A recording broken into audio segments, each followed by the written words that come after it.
सियासत में बात और मुलाकात का एक मतलब होता है। एक ऐसी मुलाकात ने उत्तर प्रदेश के सियासी गलियारे को गरमा दिया है। गरमा इसलिए दिया है क्योंकि मुलाकात उस परिवार से लगातार हो रही है और बार बार हो रही है। हम बात कर रहे हैं चंद्रशेखर की आजम परिवार से मुलाकात और आज आजम खान से जेल में जाकर मुलाकात की। इसके मायने क्या है, इसके पीछे का मकसद क्या है, रणनीति क्या है और इसका रंग क्या है, तमाम चीज़ों को समझेंगे। हमारे साथ पुष्कर चौहान जी हैं। मैं सीधा आपसे पूछना चाह रहा हूँ कि चंद्रशेखर की जो मुलाकात बार बार हो रही है, पहले अब्दुल्ला से मिलते हैं, फिर आजम खान से मिलते हैं और फिर वो जो बयान देते हैं, आपको क्या समझ आ रहा है कि उसके पीछे आखिर है क्या? आप उसकी क्रोनोलॉजी जो आपने बताई वो समझिए जी। वो आजम परिवार से उस दिन मिलने पहुंचते हैं, अब्दुल्ला आजम से उस दिन मिलने पहुंचते हैं जब अखिलेश यादव कह रहे होते हैं कि वो पहुंच रहे हैं। समाजवादी पार्टी आप ये देखिए, चंद्रशेखर मिलके आते हैं आजम खान से, समाजवादी पार्टी न प्लस न माइनस कुछ नहीं बोलती। उसको मालूम है कि आजम क्या करेंगे ये किसी को नहीं मालूम है, लेकिन अगर आजम के खिलाफ बोला गया और बाहर निकल के आजम ने कुछ बयानबाजी कर दी, वो भारी पड़ जाएगा। ये आजम की ताकत थी कि रुचि वीरा को टिकट दिलवा दिया था, मुरादाबाद से कहा था आप काटिए एसटीएसन जी। आपको समझना होगा कि अखिलेश यादव का वोट बैंक कांग्रेस मतलब मुसलमान जी, और उसको दो तरह से जो कांग्रेस वर्ड निकल रहा था उसको दो तरफ से खतरा लगता कि कांग्रेस ना लेके चली जाए, और इधर जिस तरीके से मैं कहता हूं चंद्रशेखर को ये समझना, लोगों को समझना चाहिए चंद्रशेखर मेहनत कितनी कर रहे हैं। वो लगातार सुर्खियों वाली मेहनत कर रहे हैं। कहीं दलित के साथ कोई अन्याय हुआ है पहुंच जाएंगे, किसी पिछड़े के साथ हुआ है तो पहुंच जाएंगे, किसी अल्पसंख्यक के साथ हुआ है तो पहुंच जाते हैं। अब वो आजम परिवार वाले पर आते हैं। वो जिस दिन हरदोई जेल में बंद अब्दुल्ला आजम से मिले, बोले ये सियासी मतलब मत निकालिए, न कुंदरकी में चुनाव है न मीरापुर में मेरे लिए महत्वपूर्ण ये परिवार है और मैं इससे भाई से मिल रहा हूँ। वो दरअसल वो एक पैडिंग तैयार कर रहे हैं कि जिस इलाके में चंद्रशेखर राजनीति करते हैं उस इलाके में आजम खान मुसलमानों के बड़े नेता जी।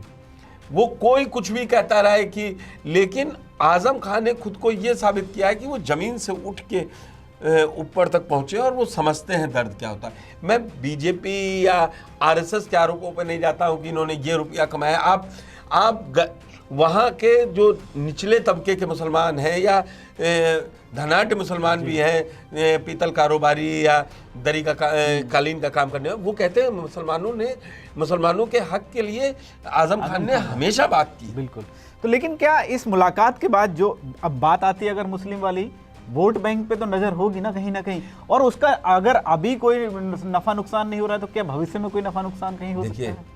चंद्रशेखर भी जानते हैं कि मायावती का बड़ा चंक उनको अपनी तरफ लाने के लिए भी बड़ी मेहनत करनी चाहिए। वो एक सीट जीत सकते हैं नगीना, 2-3 सीटें सपा को हरवा सकते हैं, 4-5 बीजेपी को हरवा सकते हैं, मायावती को साफ करवा सकते हैं बिल्कुल जमीन। लेकिन वो एक बड़ी फोर्स, एक साजिद आप समझते हैं ना कि अखिलेश यादव के पास इतने दिनों से एक पूरा पार्टी का मतलब संगठन खड़ा हुआ है, लेकिन जब वो चुनाव पर नतीजों में आता है तो नहीं पलट पाता है। तब आपको चाहिए क्या होता है कि आपको राजभर भी मिले, आपको मौर्य भी मिले, शाक्य। अब की उन्होंने डिफरेंट जातियों का एक कोलाज बनाया, रिजल्ट देखिए। और सबसे बड़ा गठजोड़ में उसमें किसने जोड़ा? कांग्रेस को। ऐसे ही वो ये मेहनत कर रहे हैं कि आजम खान निकले, उनको भी आज एक सीढ़ी की जरूरत है।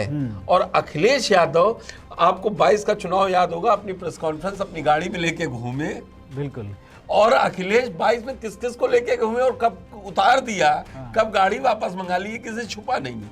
बिल्कुल। मैं एक चीज और छोटा सा सवाल आपसे जानना चाहूंगा कि मुसलमान बहुत जरूरी लग रहा है या सिर्फ अभी आजम खान को वो करना चाह रहे हैं? मैं इसलिए कह रहा हूँ कि कांग्रेस की तरफ से खबर कुछ दिन पहले आई थी कि इमरान प्रतापगढ़ी ने कोशिश की कि आजम खान से मिला जाए, फिर चंद्रशेखर लगातार 2-1 बार जा ही चुके हैं, अखिलेश यादव भी इसी बीच उनके परिवार से मिलने पहुंच गए। तो राजनीति का केंद्र में तो है ना। जो सियासत समझता है, जो निष्पक्ष होकर बात करेगा, वो ये मानेगा कि अगर आपको आम मुसलमान का समर्थन प्राप्त करना है तो पहले आपको आजम खान को अपने साइड खड़े पोस्टर पे दिखाना बिल्कुल, होगा भाई आजम। कि आजम खान हमारे साथ है। ये समझिए। बिल्कुल ये समझिए। और इस मुलाकात के मायने क्या निकलेंगे आगे, क्योंकि अभी चर्चा शुरू हुई है। इस मुलाकात के बाद तमाम चर्चाओं की चाल कहां तक जाएगी ये भी देखना होगा। और देखना ये भी होगा कि क्या इस मुलाकात के बाद उत्तर प्रदेश की राजनीति में मुस्लिम वोट वाला जो ऊँट है वो किसी करवट बदलेगा या सिर्फ जिस दिशा में चल रहा है उसी में चलता रहेगा। ऐसी तमाम खबरों के लिए आप जुड़े रहिए TV9 के साथ।